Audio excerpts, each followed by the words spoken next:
So we'll continue talking about the loss tangent. And if we take, for example, the loss tangent delta, which is dielectric loss,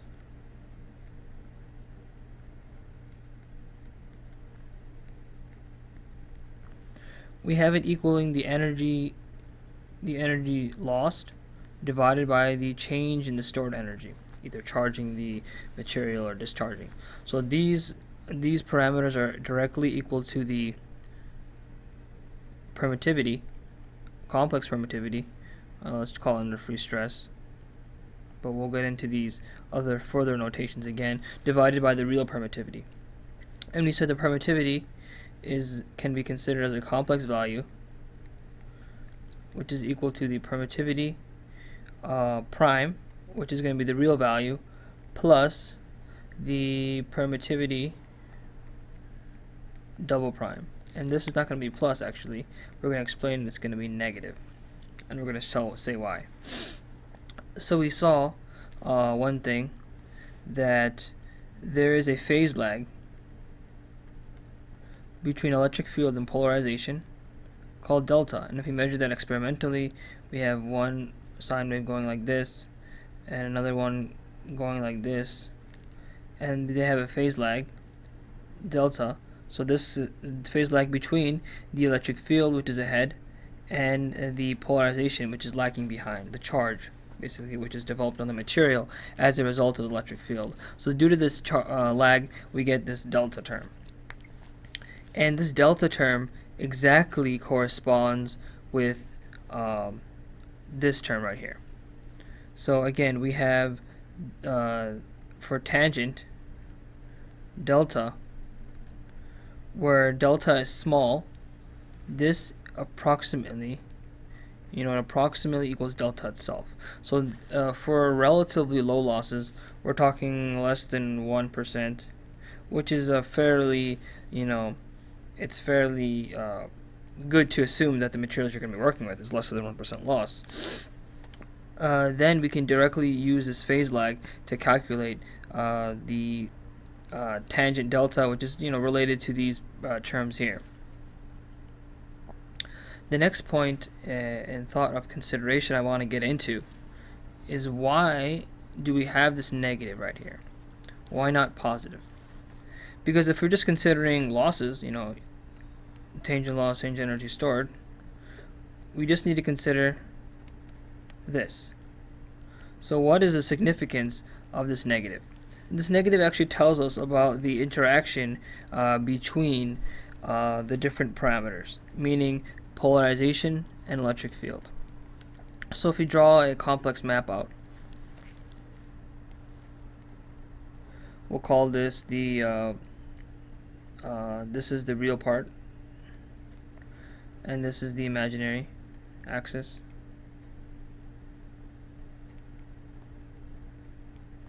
And now we want to draw, first we'll draw electric field in blue. And the electric field, obviously, it's a completely real term. We'll draw electric field like that, and we'll call that electric field. And now what we're going to do is we're going to draw the polarization. And the polarization we'll draw in red. And the polarization lags behind the electric field by delta.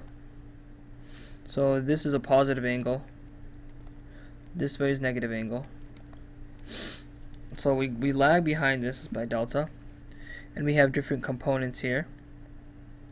So on this side, we have the component for the entire length of the magnitude. We have the epsilon prime, complex, times the electric field equals the permittivity, polarization, and this right here is a polarization.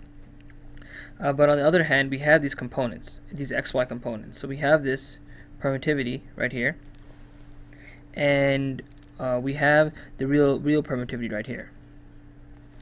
So thereby, using this complex map, we can establish the meaning of the permittivity. So again, we mentioned that the permittivity complex value equals the prime value minus the imaginary term times the imaginary loss kind of parameter. And if we want to know the magnitude of the polarization, the real magnitude, what we have to do, and you can assume these are complex too. If you want to know the real magnitude of the polarization, we have to use this term. If you want to use the imaginary part or the lost portion, we have to use there. So this is where the kind of relationship between the imaginary term and the other term have to come together. Because look, here we have a negative imaginary term. This is actually a negative number. So we actually have to have negative minus epsilon prime. And the reason we have minus here, and the reason why, because we have a phase lag, we have a minus phase lag. If you had a plus phase lag, you would have this plus that. So if you have a plus phase lag, we have this. If you have a minus phase lag, we have that. So this is the relationship between polarization and electric field. So polarization you could also think about as imaginary. Polarization has a real polarization, meaning it has part, you could think about it as having a stored energy part and lost energy. So therefore, because of this phase lag, we need to include a negative sign here. As for the parameter, the loss parameter to remain positive, and the loss parameter needs to remain positive because we have a positive definite loss. If the loss was negative, then it would kind of be putting energy in the system, which that would not make any sense. That would not be a loss mechanism. That would be considered in another way. So because we consider that electric field is ahead of polarization, so we have to use some negative angle to get there. Thus, we have to use this notation where we have the prime or the complex value is equal to the permittivity minus the imaginary times the complex or the imaginary permittivity. And this is to get both relating to the stored energy and relating to the lost energy. This negative just tells us what we have to do if we want to represent this in a complex plane graph. And at present, just to calculate values, you don't really need to use this kind of, it doesn't matter if you use a positive or negative sense with regards to the permittivity.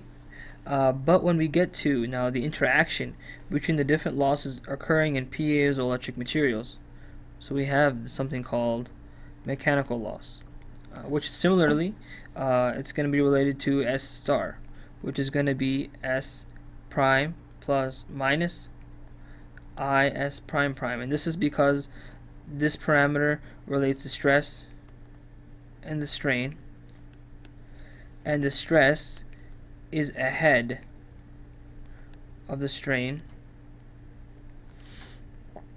Therefore, if we draw this out, and let's say stress is blue, strain is yellow.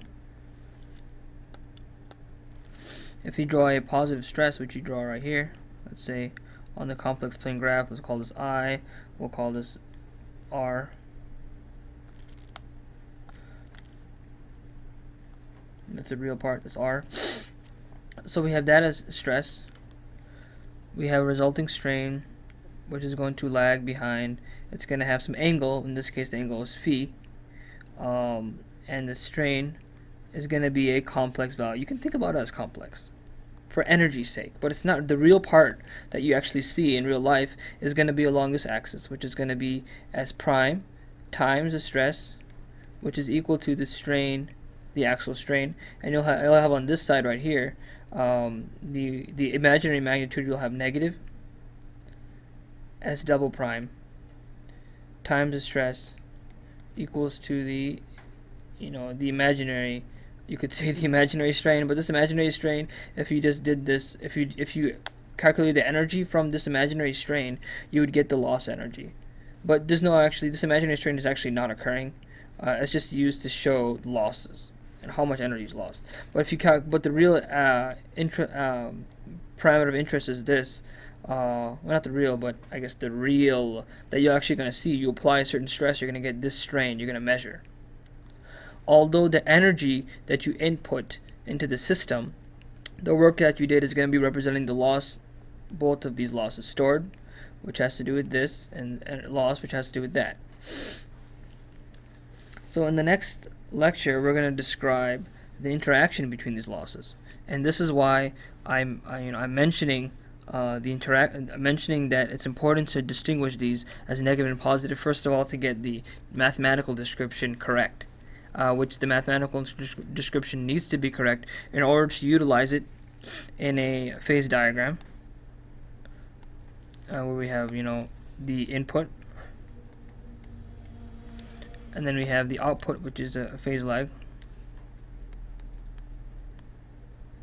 and we have some negative angle here going on, which represents the phase lag, which represents losses and complex material representation. And so again, the important thing that we're going to go over is we learned in piezoelectric materials the electrical state of the material is coupled with the mechanical state. So these are inseparable. You apply electrical energy, you're going to get mechanical. You apply mechanical, you're going to get some electrical. Similarly, and we saw that through the D constant. And this electric field also causes a permittivity, also causes stored electric energy makes polarization. This parameter is also true. We also get polarization as a result, so we get both stored mechanical and electrical energy. But since we have this interaction going on,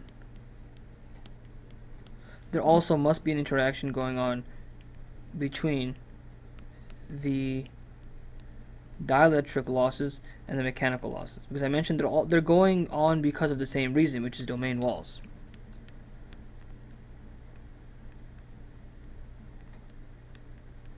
And because they have the same origin, they're intrinsically coupled together. And we'll discuss this coupling and this idea of piezoelectric loss, and that will finish up this lecture. In the next lecture, we'll go over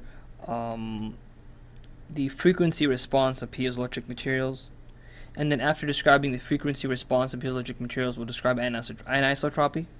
After describing anisotropy, we'll go into the interaction of these losses. How do these losses interact? And it's important to describe them using frequency analysis, and we'll also describe piezoelectric loss and how that fits into the picture. Thanks for watching. Look forward to the next lesson.